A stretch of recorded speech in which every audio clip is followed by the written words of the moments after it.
À mesure que la menace de guerre s'intensifie, les États-Unis, une nation à la pointe de l'avancement technologique, se préparent à renforcer leur capacité de défense, tant dans les airs que sur mer. Ce pays a secrètement testé son nouveau système de laser extrêmement dangereux sur l'un de ses porte-avions les plus redoutables, transformant ce monstre des mers en une machine de guerre hautement efficace. Qu'est-ce qui rend ce système laser exceptionnel? Comment transforme-t-il le porte-avions en une force redoutable sur le champ de bataille? Rejoignez-nous alors que nous explorons les capacités stupéfiantes de la récente bête de guerre des États-Unis.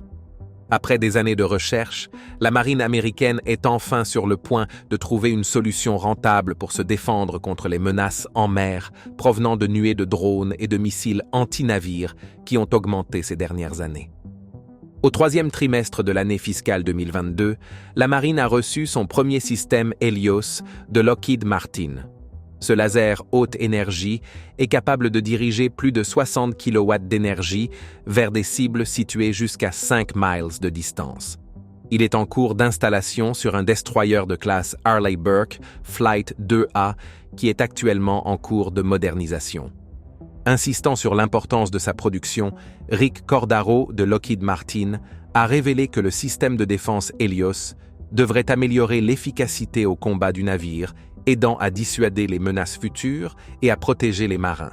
Il offre également une base solide pour développer des capacités avancées d'armement laser. Selon les documents budgétaires de la marine, Helios fait partie de la famille de systèmes laser de la marine qui est censé servir de base pour augmenter progressivement les capacités des armes laser. Pour le budget de 2023, la marine a demandé environ 35 millions de dollars pour cette famille de systèmes, le premier système devant être utilisé en mer pendant cette période.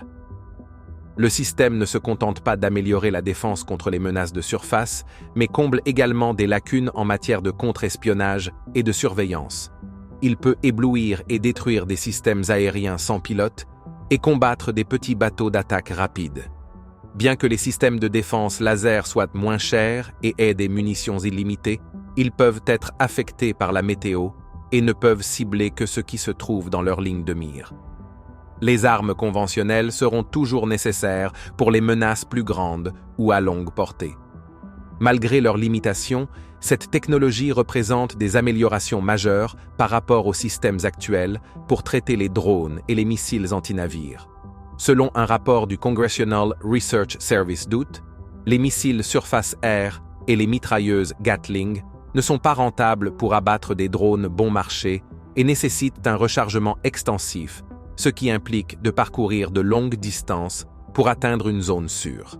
Le rapport intitulé Navy Shipboard Lasers, Background and Issues for Congress a mis l'accent sur le fait que la Chine possède de nombreux UAV et missiles anti-navires et est capable d'en produire encore plus. Cela pourrait rendre coûteuse la défense efficace de la marine.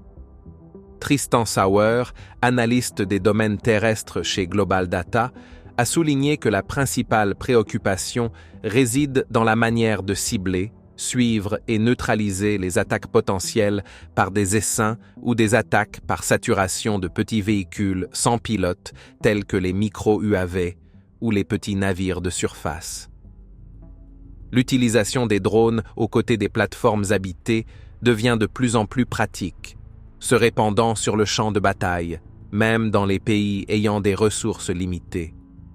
C'est pour cette raison spécifique que les systèmes d'armement laser sont utiles ici, car ils sont très peu coûteux par tir et ont une grande quantité de munitions.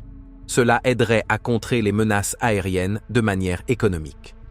L'invasion russe de l'Ukraine a montré comment une pénurie de munitions peut être un problème majeur. Certaines entreprises de défense ont eu du mal à suivre le rythme de la production tout en faisant face à des problèmes de chaîne d'approvisionnement dus à la pandémie de Covid-19. Sauer a souligné que les armes laser nécessitent très peu d'énergie pour produire des effets significatifs, ce qui les rend cruciales pour maintenir les opérations, surtout lors de conflits intenses. La version antérieure du système laser à état solide, connue sous le nom de AN/SEQ-3 a été installée temporairement sur l'USS Ponce. Cependant, elle avait du mal à cibler de très petits objets, comme les plus petits drones. En raison de divers problèmes opérationnels, l'AWS n'a pas été produit en grande quantité et a été remplacé par le laser haute énergie avec un éblouisseur optique intégré et une surveillance. Malgré ces problèmes opérationnels, le système laser a montré son potentiel. Quelles étaient les capacités du système de défense l'AWS? Examinons les caractéristiques du premier prototype de défense à courte portée contre les petits drones et les bateaux. Conçu pour cibler les drones et un petit bateau simulé, ce système de défense utilise un faisceau laser infrarouge qui peut être ajusté pour détruire une cible ou simplement désactiver ses capteurs. L'un de ses avantages est son faible coût par tir, car il ne nécessite que de l'énergie pour tirer, contrairement aux armes traditionnelles qui nécessitent des munitions et occupent de l'espace. L'AWS est destiné à traiter des menaces moins avancées. Il peut être réglé à faible puissance pour aveugler ou distraire temporairement une personne sans causer de dommages, ou à haute puissance pour endommager des capteurs, brûler des moteurs ou détruire des explosifs. Il peut abattre un petit drone en seulement 2 secondes et peut rapidement désactiver de petits bateaux en ciblant leurs moteurs. Il est conçu pour frapper la plateforme plutôt que les membres d'équipage individuels, mais il peut aussi détruire des roquettes à bord. Pour des cibles plus grandes comme des hélicoptères, l'AWS peut endommager des parties clés pour les faire descendre. En 2010, Kratos Defense and Security Solutions a reçu un contrat de 11 millions de dollars pour aider le Naval Surface Warfare Center à développer une arme laser pour la marine américaine. Ce système, appelé l'AWS, a été testé en mai 2010 en utilisant un système radar pour suivre un drone. Comme mentionné précédemment, l'AWS a été installée sur l'USS Ponce en 2014 pour un essai d'1 an. La marine a également dépensé environ 40 millions de dollars pour développer et tester cette arme sur 6 ans. Le système l'AWS est guidé par le radar Phalanx CIWS et a une portée d'environ 1 mile. Sa puissance est estimée entre 15 et 50 kW, suffisante pour cibler de petits avions et des bateaux rapides. L'une des raisons pour lesquelles la marine s'intéresse aux armes laser est qu'elles sont moins chères à utiliser, coûtant environ $1 par tir, tandis que les armes traditionnelles, comme les missiles, peuvent coûter des milliers. Les lasers ont été testés depuis les années 1980, mais les versions plus anciennes n'étaient pas adaptées aux navires. Ce système de défense utilise également 6 lasers de soudage commerciaux qui se concentrent ensemble sur la cible. Lors des tests, il a produit 33 kW, et les versions futures pourraient générer entre 60 et 100 kW, capables de détruire des bateaux rapides, des drones, des avions et des missiles à quelques miles de distance. L'AWS a été envisagé comme un système de défense à courte portée, principalement contre les drones et les bateaux. Cependant, des versions plus puissantes ont été développées. À la fin août 2014, l'arme laser l'AWS a été déployée sur l'USS Ponce, dans le golfe Persique, avec la 5e flotte des États-Unis. Son but était de tester son fonctionnement dans un environnement marin avec des défis comme la chaleur, l'humidité, la poussière et l'eau salée, et de mesurer sa consommation d'énergie. Le l'AWS peut ajuster son niveau de puissance pour tirer un faisceau inoffensif pour avertir un navire suspect ou un faisceau plus puissant pour détruire une cible. La portée de l'arme est classifiée. Bien que l'Iran ait menacé de bloquer le détroit d'Ormuz avec des petits bateaux que le LAWS peut gérer, le système n'a pas été spécifiquement conçu pour être utilisé contre un pays en particulier. En septembre 2014, le LAWS a été déclaré entièrement opérationnel, permettant aux commandants de navires de l'utiliser pour la défense personnelle. Selon les règles internationales, il ne peut pas cibler des êtres humains, mais il peut être utilisé contre des drones, des hélicoptères et des vedettes de patrouille rapides. La marine a diffusé des vidéos montrant le l'AWS désactivant un drone, faisant exploser une grenade et détruisant le moteur d'un petit bateau. Le système a dépassé les attentes et est très rentable, chaque tir de laser ne coûtant que 59 cents contre des missiles coûteux. Le LAWS utilise des pièces de laser commerciales et un logiciel spécial de la marine alimenté par un générateur diesel distinct du système principal d'alimentation du navire. Cela le rend très efficace. Il est monté sur la superstructure de l'USS Ponce et peut également être utilisé pour la surveillance, les marins comparant ses capacités à celle du télescope spatial Hubble. Les marins s'entraînaient avec lui quotidiennement, utilisant un écran plat simple et un contrôleur similaire à un jeu vidéo, ce qui le rend facile à opérer. Le système a bien fonctionné dans des conditions météorologiques difficiles telles que l'humidité et les tempêtes de poussière, bien qu'il n'ait pas été testé dans des tempêtes de sable sévères, car les menaces seraient également peu susceptibles de fonctionner dans de telles conditions. La marine envisage de le déployer sur d'autres navires et en raison de ses bonnes performances, le l'AWS est resté à bord de l'USS Ponce aussi longtemps que le navire est resté en mer. Après avoir examiné plusieurs types de navires pour voir lesquels avaient suffisamment d'espace, de puissance et de refroidissement, la marine a décidé que, une fois l'USS Ponce mis hors service en 2018, le LADOS serait transféré sur l'USS Portland pour plus de tests. Le système utilisera les connexions d'espace et d'alimentation destinées à un lance-missile, avec le laser monté sur le pont. Étant donné qu'il s'agissait d'un essai, le LAWS n'a pas été entièrement intégré dans le système de défense du navire. Malheureusement, le LAWS n'a pas été mis en production de masse car il avait certains problèmes en tant que prototype. Ceux-ci comprenaient des condensateurs volumineux qui se chargeaient lentement, des difficultés à suivre de petites cibles et des problèmes pour combiner les 6 lasers en un faisceau puissant et synchronisé. Ces limitations ont été résolues par le Helios. En janvier 2018, la marine a signé un contrat de 150 millions de dollars avec Lockheed Martin pour construire 2 unités Helios, l'une étant destinée à l'USS Arleigh Burke et l'autre pour des tests terrestres. 4 ans plus tard, le système Helios a été livré à la marine. Ce système de défense est considéré comme spécial car il est conçu pour résoudre certains des problèmes rencontrés avec les anciens systèmes de laser. Contrairement aux modèles plus anciens qui nécessitaient des sources d'énergie supplémentaires, le Helios utilise l'alimentation existante du navire pour des opérations continues selon Lockheed Martin. Ce nouveau système présente des avantages significatifs par rapport au laser précédent. Par exemple, l'ancien système LAWS ne pouvait atteindre que 30 kW de puissance et n'était pas destiné à une utilisation à long terme.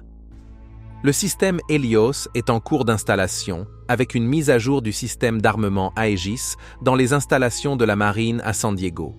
Le système Aegis, utilisé depuis les années 1980, est modernisé par Lockheed Martin pour les destroyers et autres navires. Alors que le système Aegis est en cours de mise à jour, le Helios serait intégré à la fois au navire et au système Aegis, ce qui en ferait une pièce permanente.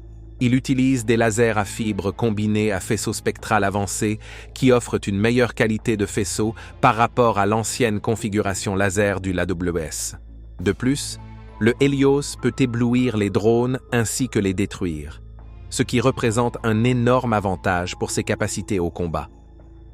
Selon un livre blanc de Lockheed Martin, le système Helios a démontré qu'il pouvait frapper avec précision des cibles à grande vitesse et à longue portée. Il a été capable de compléter son processus de ciblage en utilisant les données du capteur de combat Aegis, après avoir d'abord suivi la cible à l'aide de méthodes optiques à la fois grossières et précises. L'Optical Dazzling Interdictor Navy est utilisé dans le système pour interférer avec les capteurs ennemis en perturbant leurs systèmes électro-optiques et infrarouges. Bien que des technologies similaires se trouvent sur d'autres navires, le programme Helios est le premier à intégrer pleinement cette capacité dans le système de commandement et de contrôle d'un navire. L'arme laser comprend également une mission de surveillance, en plus de ses fonctions de destruction et d'éblouissement laser. Le porte-parole a choisi de ne pas divulguer de détails sur la manière dont ses capacités de surveillance sont testées. Ils ont mentionné que le Helios est un système d'armes laser à missions multiples, et ces missions, y compris la surveillance, se développeront au fil du temps à mesure que la marine effectuera des opérations en mer et affinera ses tactiques, sa formation et ses procédures pour cette nouvelle capacité. Il n'est toujours pas clair comment l'arme sera utilisée en mer. Lorsqu'on lui a demandé si la marine prévoyait d'installer le laser sur d'autres navires, le porte-parole de Lockheed Martin n'a pas fourni de détails. Cependant, Ils ont déclaré que le système peut être adapté et utilisé sur d'autres types de navires et systèmes de combat. La marine est intéressée par l'utilisation des armes laser sur différents navires. L'année dernière, elle a testé un autre système laser, le Solid State Laser, Technology Maturation Laser Weapons System Demonstrator, sur l'USS Portland. Ce système a réussi à désactiver un drone lors d'un test en mer en 2023, prouvant le succès des systèmes laser sur les porte-avions. Maintenant que le système Helios est prêt, le processus suivant impliquera l'installation du système et ses tests après installation, avec des essais en mer prévus pour commencer en 2023. Le porte-parole a noté que la marine obtiendra des informations précieuses sur l'utilisation du système Helios dans des opérations maritimes réelles qui ont commencé l'année dernière, et ces leçons guideront les futurs efforts de développement. Ils ont également mentionné que le laser avait terminé des tests terrestres plus tôt cette année sur Wallops Island, en Virginie. Le principal défi à venir pour le programme sera d'intégrer le système dans la défense à couche de la marine. Ils ont déclaré que l'intégration du laser à la fois dans le navire et dans son système de combat, ainsi que son adéquation aux conditions maritimes, est cruciale pour une guerre de l'énergie dirigée efficace. Le système doit fonctionner comme une partie clé d'un dispositif de défense à couche, tel que le système de combat Aegis sur les destroyers de classe DDG-51, et s'intégrer dans l'espace, le poids et les limites de puissance du navire. Bien que le laser soit conçu pour répondre à ces exigences pour les navires de classe Harley-Burke, il devrait être adapté pour d'autres types de navires ou systèmes de combat différents. Ils ont ajouté que son architecture de conception modulaire et évolutive permet de tels ajustements. Selon le livre blanc, le système pourrait être mis à l'échelle jusqu'à 120 kW ou plus, en fonction des limites d'espace et de puissance du navire. Cela inclut les futurs navires potentiels tels que les frégates de classe Constellation et le destroyer à guidage de nouvelle génération, DDG-X. Sauer a mentionné que la marine est le point de départ le plus probable pour déployer des systèmes d'armement laser dans l'armée américaine, car les navires de guerre disposent de grandes réserves d'énergie. Cependant, il a noté que l'installation du laser sur de plus petits navires présente d'importants défis en raison des contraintes d'espace et de puissance. Alors que les États-Unis développent la technologie laser, leurs rivaux progressent également. Bien que la Chine et la Russie ne disposent pas actuellement de systèmes laser avancés comme ceux des États-Unis, les lasers pourraient devenir plus courants dans divers domaines au cours des prochaines années, selon Mick Ryan du Center for Strategic and International Studies. Ryan a mentionné que bien que l'installation de lasers sur des navires soit en cours, les voir utilisés sur Terre pourrait prendre un peu plus de temps. Il a également souligné que la Russie prétend avoir utilisé un système laser expérimental appelé Zadira en Ukraine, bien qu'il soit douteux que cela ait eu un impact significatif, car la Russie exagère souvent ses technologies. Cependant, l'utilisation des systèmes aériens sans pilote dans le conflit devrait probablement stimuler les progrès technologiques. L'arme laser de la marine, ainsi que d'autres technologies d'énergie dirigée du Pentagone, comme le système de défense aérienne à courte portée à énergie dirigée de l'armée, peuvent envoyer un message clair aux ennemis potentiels, a-t-il expliqué. Il a ajouté que l'objectif est de dissuader les adversaires avec ces technologies avancées. Cependant, si la dissuasion échoue et qu'un combat devient nécessaire, il est important que ces systèmes soient efficaces en combat. Cependant, les États-Unis ne sont pas la seule nation technologiquement avancée à investir dans le développement de systèmes laser. Les responsables de la défense chinois travaillent sur une arme laser de type Star Wars pour leurs sous-marins nucléaires, conçus pour abattre les satellites espions britanniques et américains tout en restant cachés sous l'eau.